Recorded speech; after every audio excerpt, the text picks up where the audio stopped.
दोस्तों, अभी तक आपने प्राइम मिनिस्टर मोदी की यह वीडियो जरूर देखी होगी। जो नेता बचाव में खड़े हैं, जो घुसपैठियों को बचाने के लिए मैदान में आ जाए हैं, मैं जरा उनको चुनौती देता हूं। आप घुसपैठियों को बचाने में चाहे जितना जोर लगा लें, आप घुसपैठियों को हटाने के संकल्प पर काम करते रहें। भारत में भारत का कानून चलेगा, घुसपैठियों की मनमानी नहीं चलेगी।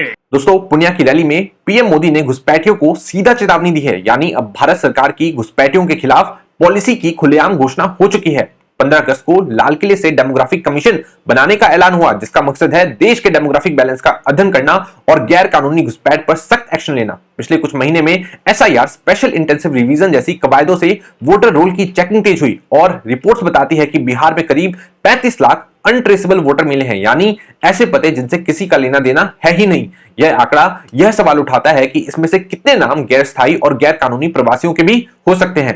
सिर्फ वोटर लिस्ट की बात नहीं है दोस्तों, बॉर्डर से जुड़े नेटवर्क भी बड़े पैमाने पर एक्टिव हैं। इन्हीं रास्तों से सिर्फ लोग ही नहीं आते, बल्कि चोरी, डकैती, गौ तस्करी, ड्रग्स और स्मगलिंग जैसे अपराध भी बढ़ रहे हैं और इसका असर लोकल लॉ एंड ऑर्डर पर पड़ता है, यानी आपके हमारे आसपास की सुरक्षा पर पड़ता है।